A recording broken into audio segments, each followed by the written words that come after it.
sometimes, depending on the size difference, doing that alone might not be enough. The person's arms might be long enough to keep you, right? So I might be pushing him away, he still has my neck, right?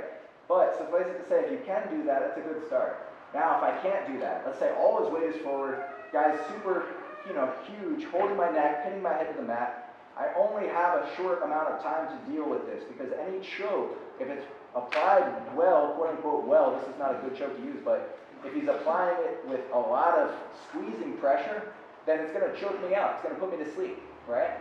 And that's the best case scenario. The worst case scenario is he breaks my trachea, right? But because of the way his hands are positioned, it's more a squeeze. We call this a blood choke, meaning he's trying to close the carotid arteries and put me to sleep. And a tightly applied carotid artery choke will put you to sleep in 6 to 10 seconds. Pass out. So, from this position, he's holding me, right? I'm going to keep my hands up, always defending against a possible headbutt. But I'm going to keep one arm kind of reaching across, using my forearm to frame, again, in case he decides to headbutt me. My other arm here is going to reach between the legs, and I'm going to try to hook my hand on his thigh. So the same side, thigh, I'm going to hook my hand under.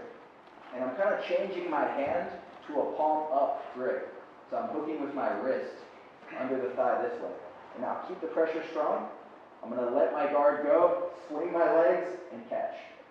All right? And as soon as I catch, I take the hand away from the leg, 2 hands on the wrist, elbows tight. I'm pinching my knees, and I'm bringing my heels down.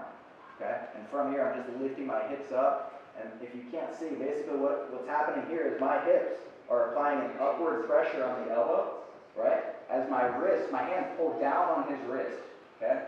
So it's called an arm bar or an arm lock, but basically I'm trying to hyperextend the elbow joint here using my hips. Very powerful part of my body against a relatively weak part of his, right? So he's got a lot of pressure forward. Again, if he's sitting back and he's not really giving me much pressure, then a lot of the time I can just take the hands away. It's very easy. But if he's giving me all of his weight here, give me all your weight, 100%, yeah, this becomes difficult. So I keep one hand across, keep my neck tight. This hand swims, and I'm going to uncross my feet, and I'm going to do a big swing with my leg. See how my leg is almost like a helicopter here.